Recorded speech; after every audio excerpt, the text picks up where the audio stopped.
She touched one hand to Naruto's cheek, gently steering his face around to meet hers. He resisted a little at first, not quite comprehending what she intended. He caught on quickly. A hand came up to cup her cheek in turn, idly stroking her face. Her eyes met his. His own flicked down to her mouth. She leaned in and she pressed her lips to his. Softly at first, then with hunger when he didn't respond. He stiffened for all of an instant, then his hands were on her waist, drawing her close, pulling her off Balerian's back and into his lap, kissing her fiercely with years of repressed passion. Not enough, not close enough. She needed more than this. Alicent flung her arms around his neck and held tight, welding her body to his and clinging to him for dear life, trusting in him to hold her, to protect her up here and keep her safe. No one could see them up here. None could know. Alicent reveled in the freedom of it all. Here in this moment, the world consisted only of the two of them. No words were said. None were needed. Her heart soared higher than any dragon ever could. She never wanted to come down. Never, ever. 0, 0. Otto watched Balerion soar down out of the clouds. And in that moment, he knew. Somehow. He just knew. Aye. Rai's smile touched his bearded face. Well done, daughter. Little Lena watched them fly. Someday she would have a dragon of her own. She swore she would. Swore by the old gods and the new. A space was soon cleared for Balerion near the dragon pit. He would never live in it, of course. He was much too large. He would have to dwell without. Just as well, too, his presence riled the other dragons. Had he dwelt there with them, there might have been some complications, casualties. Lots of them. Remarkably, the Dreadlord surprised them all. He settled down quite peacefully. Now he waited for his sister. Rhaenyra corned him during the feast. Naruto knew an argument was brewing the moment he laid eyes on his cousin. One look at her eyes was all it took to see the storm within. He was suddenly inordinately grateful Alicent had slipped off somewhere with her father, if only because it spared her having to see this. To his credit, he tried to avoid her at first. He wanted to speak with her afterward, not hear where they might be overheard. No such luck. She caught him at a window and grabbed his arm. He felt her fingernails bite into his wrist. You must be terribly proud of yourself. And here we go. He took a long drink from the goblet in his hand, draining the wine within down to the last drop. Only then did he turn to face her. Where's this coming from? Don't play coy with me. She lifted her chin to glare at him. You took my father's dragon. He tore his arm from her grasp. You did. She had slapped his chest, drawing a sigh from him. She was angry, downright livid, and hers was a fiery rage. Always had been. Your father only ever rode him once, he countered calmly, refusing to rise to the bait. A long time ago, as a prince, not a king before you or I were even born. That doesn't change. You saw what happened. No, he wouldn't give her a chance to rally. He came here and went for me.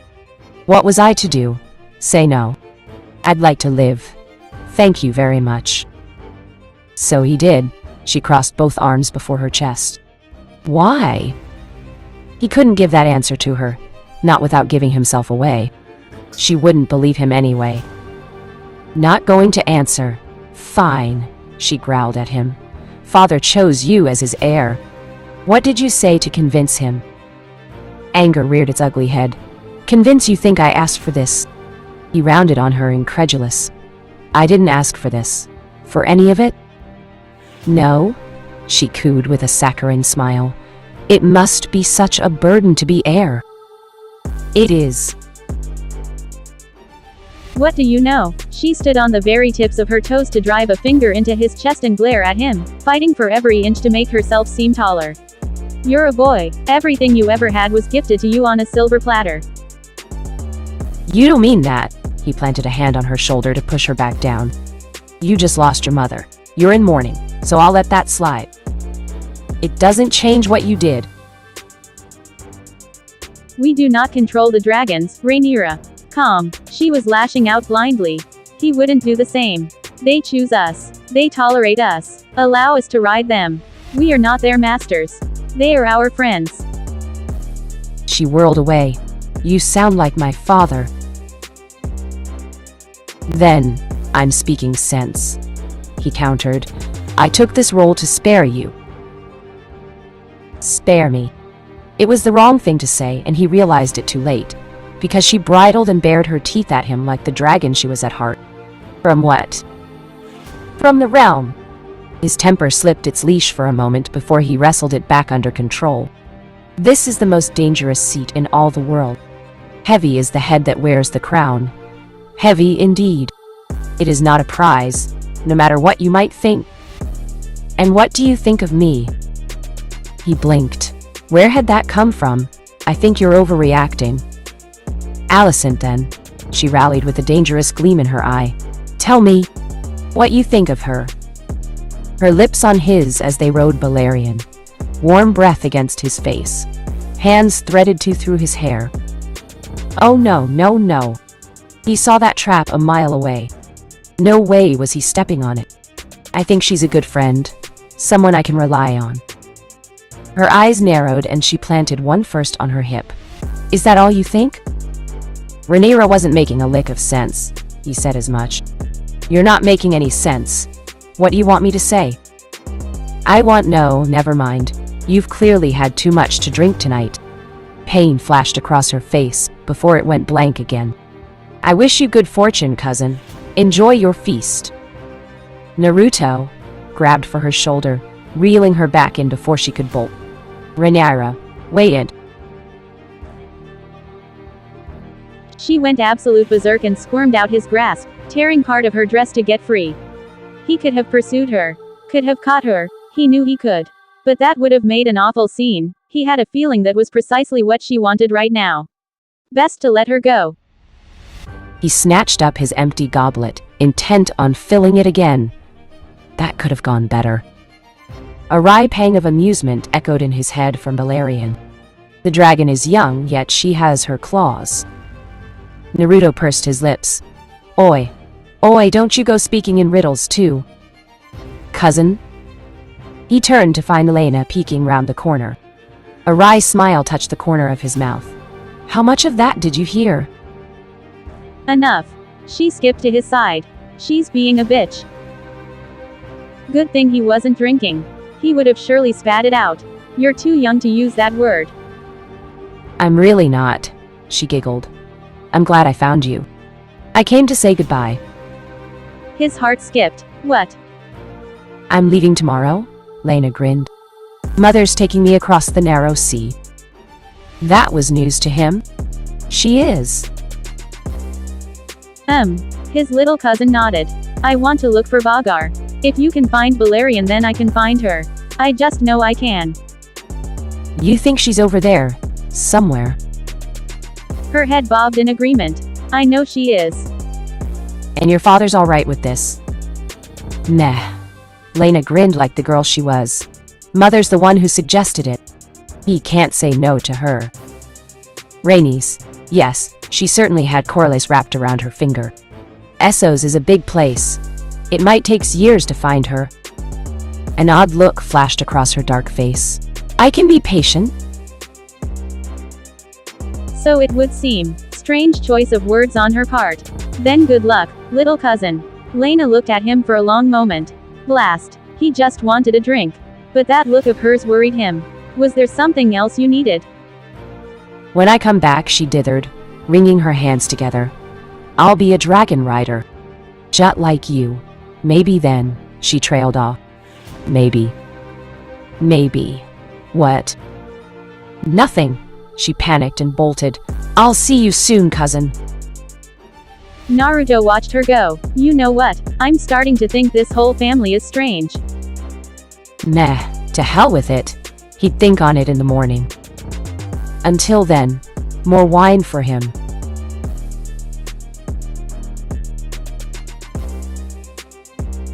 Let me be frank. You're a dragon, boy. Not a lion, not a sheep. Be a dragon. Hail to the king. Valerian could swim. Better than that, Black Dread could swim well. Naruto awoke early one muggy summer morning to a great deal of shouting in the Red Keep. When asked what in blazes was going on, he was soon told of it, although at first he didn't believe what he'd heard. Dragons? Swimming? Impossible? Fire and water did not mix, surely. But there were too many mouths hollering the same words for it to be anything but true, and so he decided to look into it. By the time he finally made it down King's Landing to see for himself, the great worm had already made quite the ruckus in Flea Bottom. Sure enough, he found his partner slicing through the murky waters of Blackwater Bay like some giant leviathan, gliding through it all with eerie grace. He watched the sight with naked awe. He hadn't known dragons could swim. It shouldn't have come as a surprise, really. How else could the Black Dread have survived all these years across the narrow sea? Mercifully, there were no ships coming into port at the time, but the lack thereof didn't diminish his presence. The mere act of swimming on the dragon's part kicked up surf to lash the docks. More than a few workers were caught unawares by the current and dragged into the drink. Mercifully, none of them drowned and were soon hauled back to safety by their fellows. All the while, the Black Dread paid them little heed as he splashed about in the cool waters of the bay. He must be damn near weightless in that water. And the way he moved, so bloody fast. Walking to the edge of the pier, he glimpsed corpses in the bay, not human but far larger. Whales, he realized. Valerian must have slaughtered an entire pod and dragged them back here. They hadn't even been dead for an hour, judging by the look of them. More than a few had been savaged by fire and fangs alike. Some had been bitten clean in half. Well, if something ever knocked the Black Dread into the sea, he would be just as if not more dangerous. For a moment, Naruto's mind conjured a wild scene, a battle on the high seas, the Black Dread diving in and out of the depths, smashing entire fleets as scorpion bolts pinged harmlessly of his scales. What a lovely day. Striding out to the very edge of the dock, he planted a fist on his hip. He considered walking on water to reach Valerian, but no, the folk of Flea Bottom were already frightened enough. No need to terrify them any further. Having fun, are we? Yes. The dragon spoke curtly within his mind, but there could be no denying the dark satisfaction in his voice. I have feasted well. Well, I hope you're happy. You've spooked a lot of people. I have harmed no one. That may be so, but you've got to watch the ships. If you pulled this stunt when trading vessels came into port, we might have a problem.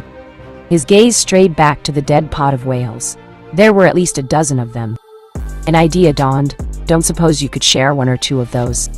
The people down here would appreciate a decent meal. A ponderous pause followed. And then, is this your command? Wasn't commanding, just asking. Your will be done. All's well that ends well, he supposed. Still, he wondered how he was going to get out of the water without crushing the docks or tearing walls down. If he tried to just barrel his way out, that wouldn't work. He'd crush too many people underfoot. He'd have to circle back around to the cliffs, maybe even climb them before he was able to fly again. He was still thinking when Valerian rumbled a laugh and dove beneath the bay. His tail cracked out against the water's surface, producing a sharp pop. Then even that was gone. A moment passed. Another. Another now. Another yet still. And then Blackwater Bay erupted, bursting upward in a great geyser, a black shape tearing up from within. Valerian erupted from the depths with a triumphant roar, 3/4 of his body clearing the abyss, shedding water as he went. Giant wings beat in an impressive downstroke as they cleared the depths, briefly summoning hurricane-force winds as their master took flight. But the Black Dread wasn't finished. True to form, he swooped low and snatched up one of the larger whale carcasses in his claws as he went. A clench of said claws carved it in half and dropped it into the shallows. The intent was clear. Flea Bottom would feast well tonight. Naruto shook his head with a rueful smile. What a lovely day. 0. 0. Alicent found her prince at the docks. She'd expected such when news of Balerion reached the keep, of course. Naruto had all but bolted to Flea Bottom to prevent disaster. That much was expected. The prince had ever been a decent sort, eager to prevent bloodshed whenever possible. It was only natural that he be down here to prevent the Black Dread from snatching up some hapless ship. She did not expect to see her intended helping the folk of Flea Bottom carve up whale carcasses like some common butcher. He didn't even have his Kingsguard with him. Was he mad? Even she didn't dare come down here without at least 2 of her household guard. Perhaps he was crazed after all, because the heir to the Iron Throne walked among the people of Flea Bottom without fear, barking orders, and they listened to him.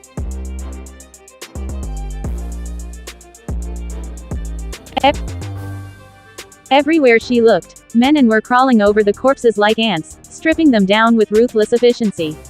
Not a bit of today's catch would be wasted. She'd read about whales, difficult creatures to catch, let alone kill, but their bodies were a bounty to all. The meat would be used to feed hundreds, if not thousands, the oil used to light lamps, cartilage and organs for medicines. Even the baleen could be woven into baskets and used for fishing lines. She'd heard tell that it was even used as roofing material in the warmer climates of Dorne. This simple act of kindness would make him even more beloved by the small folk. Naruto had a tendency to do that, a way of making miracles out of even the darkest disaster. There we go. She watched him help men haul a massive strip of meat into a cart. And make sure you cook that before it spoils, he shouted at them. Better safe than sorry. They all bowed to him. Yes, Dragon Lord. Of course, Dragon Lord. Right away, Dragon Lord. Bloody nickname. He muttered something under his breath, cleaned his hands on a rag and looked away. Bright eyes lit up when he saw her. Alicent! Gods above, why did he have to say her name like that? It made her knees weak and her heart leap into her throat. These days since their first flight together, she couldn't look at him for more than a few seconds without blushing. Judging by the heat in his face, he felt the same. She found herself stepping closer to him, and he... her?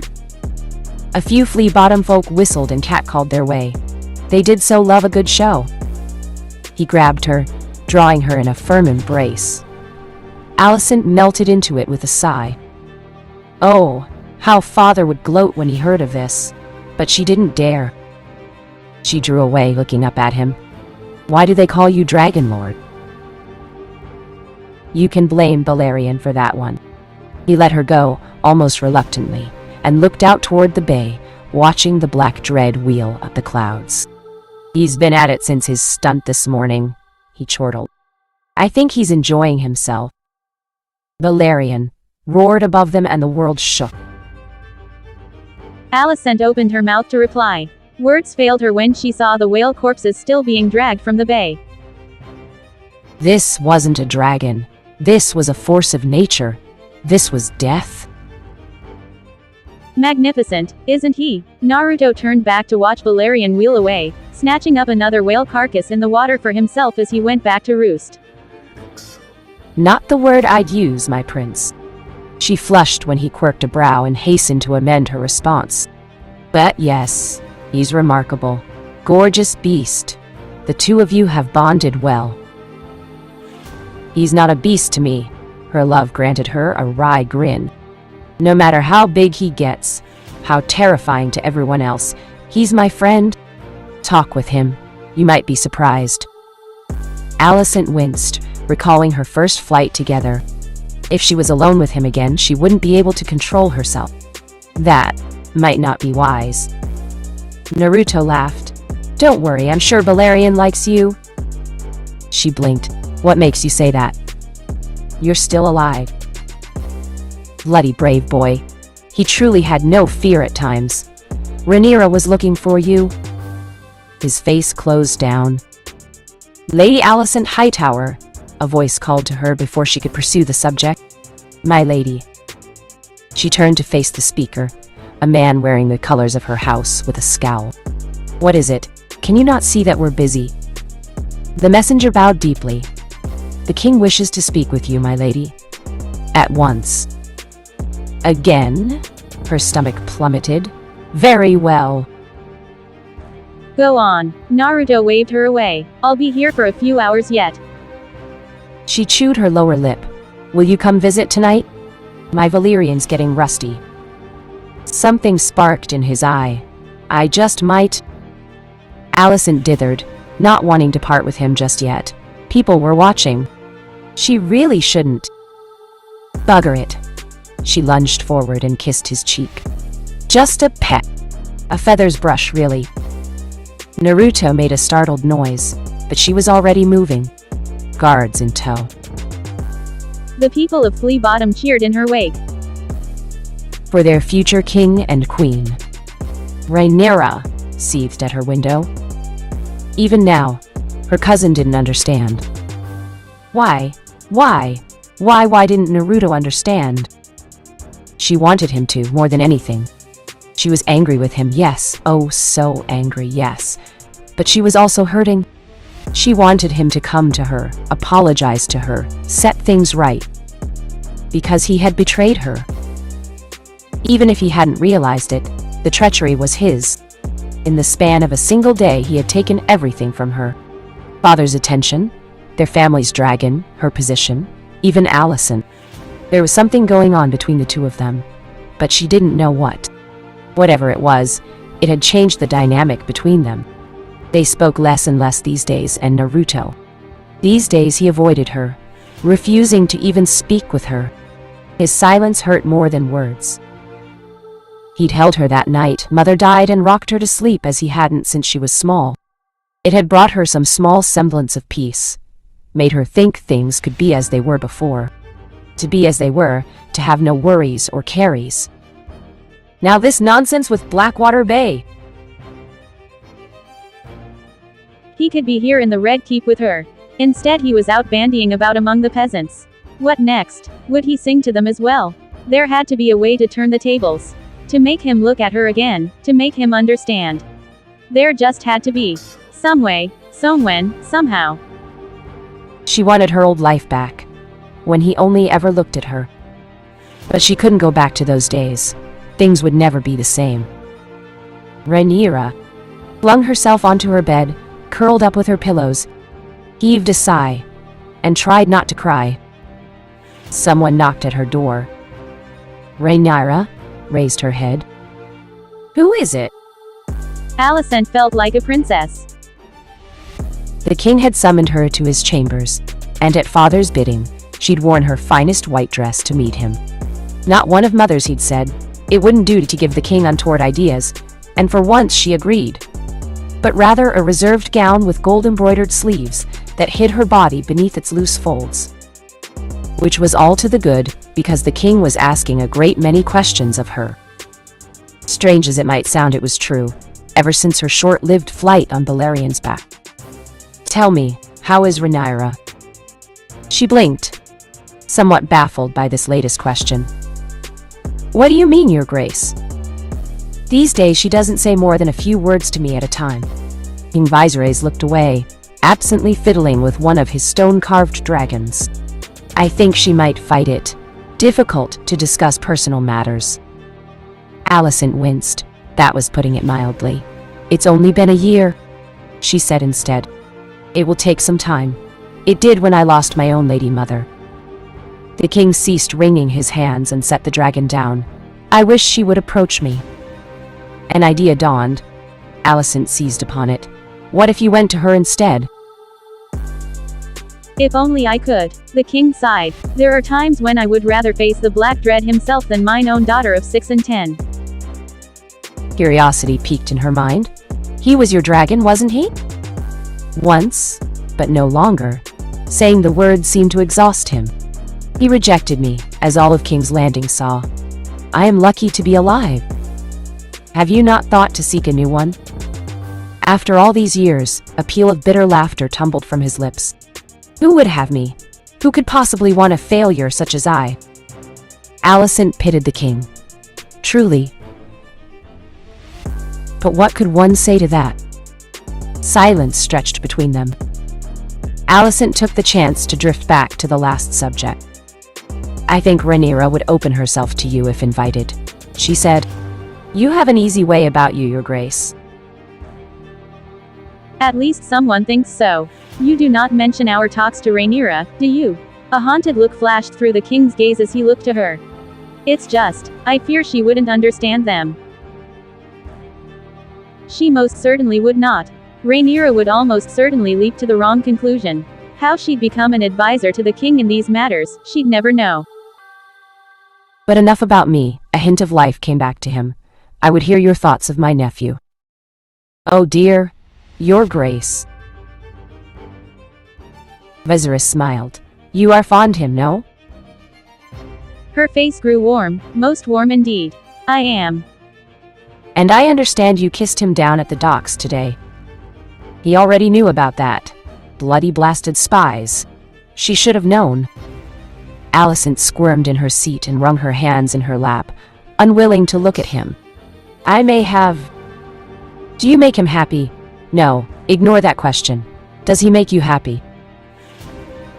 Her face grew most warm indeed, hotter than the sun itself. "Yes." And the king finally smiled at her. "Shall I fetch him for you?" "Whatever for." "There is something I wish to show you. Both of you." "There you are, nephew." Well, well, well. Didn't this feel familiar? Naruto fought down a sigh as the Kingsguard closed the door behind him. He'd done good work down in Flea Bottom today, he knew he had, but he'd hardly expected to be dragged to the king's chambers the moment he returned. Viserys' room was much as he remembered it. He knew the lay of the land well enough by now. There was the stone reconstruction of old Valyra standing in the center of the room, and there, off to the side, a burning brazier. There was something in it, but he couldn't quite see it from here. Alicent was sat beside Viserys. She looked positively pale. "Naruto?" quirked a brow her way. "Did something happen while I was away?" Not at all. There is something I wish to show you. His uncle stood from his seat with, beckoning to them. Alicent as well. Both of you, come. Alicent flicked him an anxious glance and she shrugged. He didn't miss the way she nestled against him, tucking herself into his side. Something had clearly spooked her, rattled her even, if she was clinging to him like this. He absently stroked her arm, tugging her along with him as they followed the king. Belatedly, he realized what was in the flames. Viserys had left his dagger in a brazier, superheating the steel. This dagger once belonged to Aegon the Conqueror. The king walked towards it, and showed it to them. It was Aenar's before that. And before that, well, the king shrugged. It is difficult to know. But before Aegon's death, the last of the Valyrian pyromancers hid his song in the steel. He tugged the blade from the brazier, held the glowing steel out for them to read. "Here, I would have you read this." Together, the two of them leaned closer to inspect the steel. And they read. "From my blood, come the prince that was promised. And his will be the song of ice and fire." "Well, read." Viserys made a pleased noise behind them. "Which brings me to the next matter." His uncle's hands came down upon them, one to each of their shoulders. "Naruto Targaryen, my nephew. Lady Alicent Hightower." Naruto stiffened and Alicent with him. There was something in his voice just then.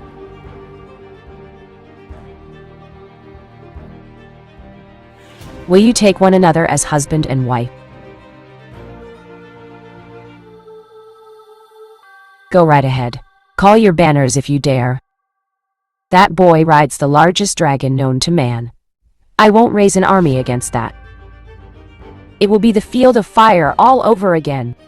Say what you will of me, but I will not send my men to a needless death. Kneel to the crown. Marriage." The word banged about in Naruto's head, ricocheting around like a rowdy raisin gun. It haunted him, tormented him. In truth, he wasn't entirely opposed to it. It all sounded so simple on the surface. Perhaps it was. Viserys had asked him and Alicent to wed, not commanded them. No demands were being made, no orders given, and they hadn't been dragged to the altar, as it were. Instead, his uncle gave them both time to think on it, to consider what might be for the best of them as much as the realm. Thinking was precisely the problem. In giving them time to think, Viserys had, knowingly or otherwise, planted the seed in his heart. And likely Alicent's as well. Naruto couldn't get her out of his head. He cared for her deeply, he always had, but now he'd begun to imagine her as the mother of his children.